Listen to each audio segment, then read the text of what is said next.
Buenas tardes, estudiantes colmetristas de puro corazón. Los invito hoy nuevamente a la clase de biología. Hoy tendremos como tema la reproducción en bacterias, protistas y hongos. Damos inicio a la clase con la imagen que nos muestra aquí de la fisión binaria.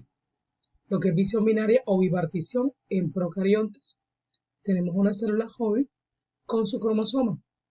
A medida de esta va creciendo y esa información genética se va duplicando, se da la formación del sexto de pared, el cual va a conformar ya directamente para la duplicación del ADN.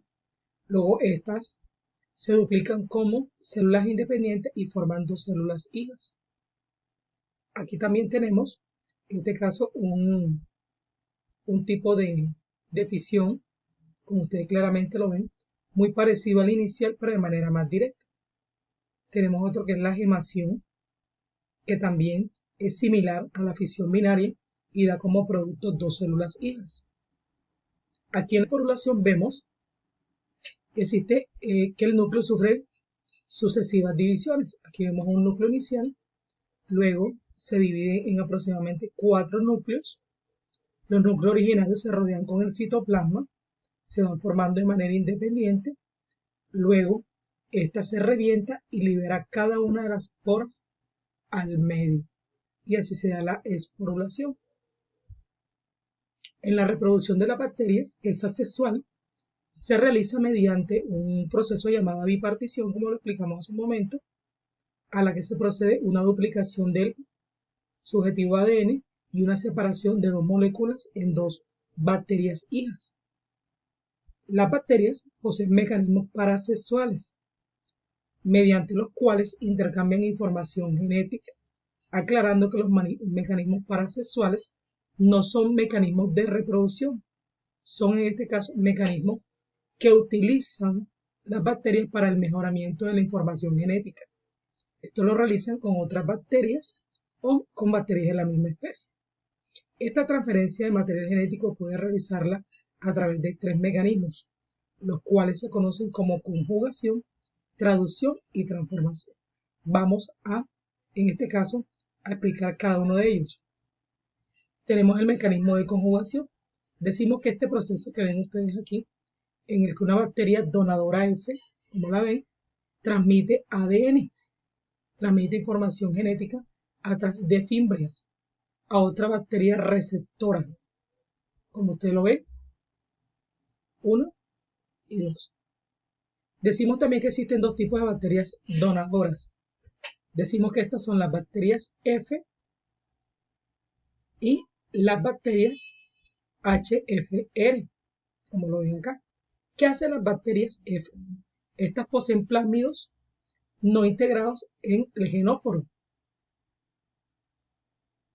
Las bacterias HFR poseen plásmidos integrados en el genóforo. Decimos que esta produce la duplicación del ADN. Esa duplicación del ADN que está ahí se transforma hasta lograr conjugarse. Decimos que en ocasiones una bacteria F no integrada puede pasar a, como lo ven acá, a la bacteria HFR si su episoma se incorpora al ADN bacteriano, así como lo vemos acá.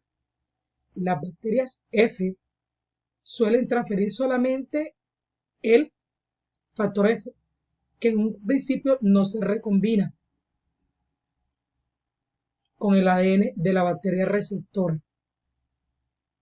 En cuanto a la bacteria HFR, como ustedes la ven acá, antes de la conjugación duplican su ADN incluyendo a esta el factor F. Al transcribir la copia del ADN, generalmente solo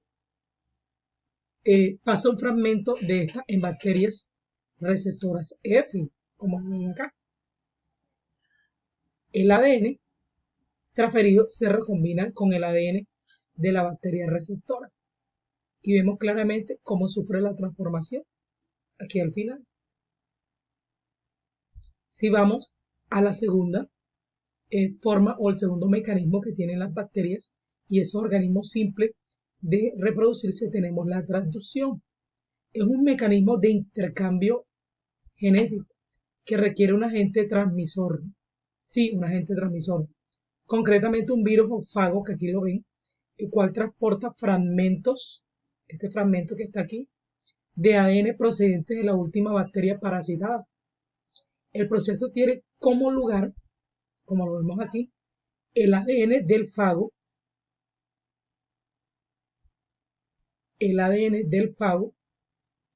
penetra en una bacteria receptora, lo vemos acá, y se integra como provirus en su genóforo. Aquí vemos el genóforo ya con el ADN. En un momento dado, el provirus se replica arrastrando un fragmento del ADN bacteriano. El ADN fago transcribe y traduce esa información, como la vemos aquí, lo replica, para la síntesis de las proteínas que constituirían los casómeros de las casidias de los nuevos virus que veremos más adelante. Tras formarse en múltiples copias, como lo ven aquí, ya se formaron copias, se produce lo que llamamos la lisis de las bacterias. Ahí vemos la lisis de las bacterias. Las bacterias, como cada uno lo ve, estas quedan libres. Los virus que aportan también material genético, cada uno de ellos queda libre de la bacteria A, de la primera bacteria. Ya no hacen parte de la primera bacteria. Desaparece cuando, en este caso, el genóforo se destruye o desaparece. Algunos de estos nuevos virus infectan a otra bacteria, como lo vemos aquí, una bacteria B. Ya infectó la primera A, ahora va a infectar la bacteria B. En sus cromosomas, de esta manera, la información genética del virus como tal, más el fragmento de ADN que trae incorporado en la bacteria A, procede, hace parte del genóforo, se instala y es replicado junto con el resto de esta en el ciclo. Y así vemos, por último, obtener una bacteria B que es recombinada. Toma una bacteria A y una bacteria B. Listo. Seguido de esto tenemos la transformación. En la transformación es un proceso por el cual la bacteria introduce, así como ustedes la ven, introduce en su interior fragmentos de ADN. Aquí vemos fragmentos de ADN que aparecen libres en el medio procedente de la lisis. Ya se dio la lisis. Este mecanismo es responsable de la transformación de cepas bacterianas no virulentas en cepas virulentas, así como lo ven acá. Cuando se cultivan en medios que contienen fragmentos de ADN procedente, esto se encapsula y vemos el ejemplo que inmediatamente aquí va cambiando. Aquí vemos cuando se da la recombinación de la información que pasa de la célula receptora, esta se introduce y la bacteria se transforma y la vemos claramente completa. De aquí a acá se produce el proceso de la transformación de la célula. Estos tres procesos son los que llevan ese tipo de organismos simples como lo son las bacterias, los protistas y los hongos. Nos vemos en una próxima clase.